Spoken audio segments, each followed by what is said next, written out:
दिल्ली के श्रद्धा हत्याकांड में हर रोज नए खुलासे हो रहे हैं। श्रद्धा की हत्या का आरोपी आफताब पुलिस के सामने मर्डर से जुड़े कई राज उगल रहा है। वहीं इस पूरे मामले में पुलिस को सबूत जुटाने के लिए कड़ी मशक्कत करनी पड़ रही है। वह आफताब को महरौली के जंगल में ले जाकर श्रद्धा के शव के टुकड़े ढूंढ रही है।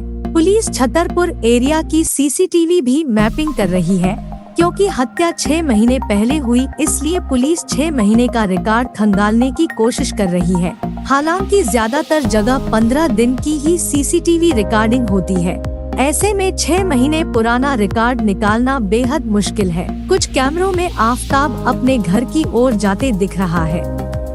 ये हाल ही की सीसीटीवी फुटेज है।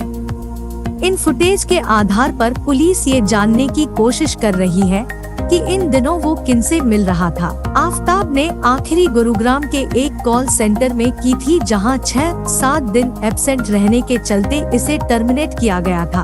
उधर ये भी जानकारी सामने आई थी कि आफताब का परिवार पुलिस को बिना बताए कहीं और शिफ्ट हो गया है, लेकिन ऐसा नहीं है।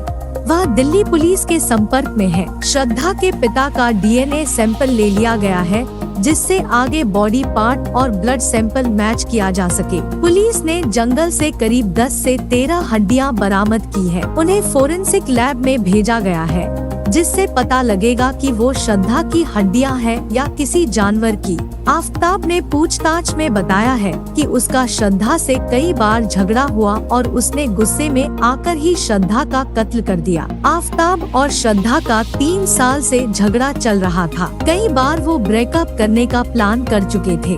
एक बार ब्रेकअप कर भी लिया था। 18 मई को दोनों के बीच घर का सामान लेने को लेकर झगड़ा हुआ था। वे एक दूसरे से कहते थे कि घर का खर्च और सामान कौन लाएगा। आफताब ने जांच में बताया कि इस पर उसे बहुत गुस्सा आया। हालांकि ये सच है या नहीं, ये जांच का विषय है। आफताब और श्रद्धा के बीच 18 मई की शाम को झगड़ा शुरू हुआ था और 8 से 10 बजे के बीच उसने श्रद्धा का गला दबाकर कत्ल किया। उसने श्रद्धा का शव रात भर रूम में ही रखा और अगले दिन चाकू और फ्रीज खरीदने गया। आफताब को सजा दिलाने के लिए पुलिस के लिए अभी काफी काम बाकी है। हथियार बरामद नहीं हुआ है। श्रद्धा का मोबाइल नहीं मिला है। श्रद्धा का सिर बरामद नहीं हुआ है। आफताब और श्रद्धा के हत्या के दिन पहने हुए कपड़े नहीं मिले हैं। ये कपड़े एक कूड़े की मूविंग गाड़ी में फेंक दिए थे। जांच में सामने आया है कि आफताब सितंबर में मुंबई पुलिस के पास गया था। पूछताछ में उसने कहा कि श्रद्धा झगड़ा करके घर से चली गई, फिर